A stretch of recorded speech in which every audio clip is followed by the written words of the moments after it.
To my weekly look ahead video, and I've come indoors this week because it's snowing outside. Anyway, the week's starting with the Armed Forces Bill, which is all about giving protections to veterans in particular and enshrining the Armed Services Covenant in law as well. There'll be a lot of support for that. We've also had an urgent question today, which I've contributed to, on the subject of Yemen, which is the worst humanitarian crisis in the world and continues to get worse. But with a change in policy by the Americans, there's a hope that we might return to a ceasefire and peace talks again, and the UK has a crucial role to play in that.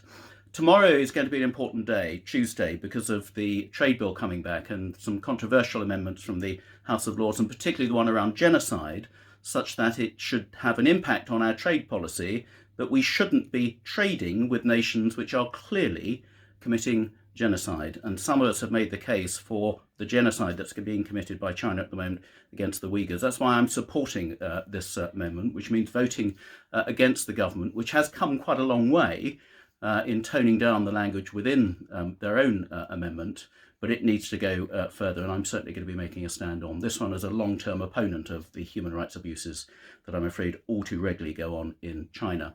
Later in the week, we have debates on the police finance and local government finance settlements for this year. And then we've got an interesting bill on Thursday about ministerial and maternity allowances, because due to some anomaly in the law, the Attorney General, who currently is heavily pregnant, would have to give up as Attorney General if she went on maternity leave, which is obviously a complete nonsense. So we're going to change the law for that and for some other maternity measures as well. Other things I'm doing this week, I've had an interesting chat already with some pupils from Davison School doing citizenship studies. Great to be able to speak to some of young people over Zoom like that. I like doing that sort of thing, want to do more of that. I've had various briefings around the school situation, trying to get schools back before the 8th of March, as many of us would like to see. I've got briefings later in the week on the hospitality and tourism industry, which has been hit so hard and particularly affects us locally. I've got meetings with ITV and Meridian about how they are dealing with their coverage during the pandemic.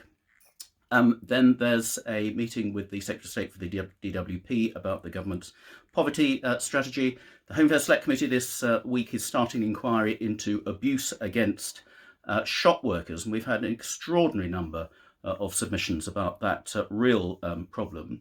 And then I've got a meeting later in the week about some proposed cycle lanes between Findon Valley and Findon, and some ongoing discussions about what's going to happen about the Upper Shoreham Road cycle lane, which I'll report on again soon.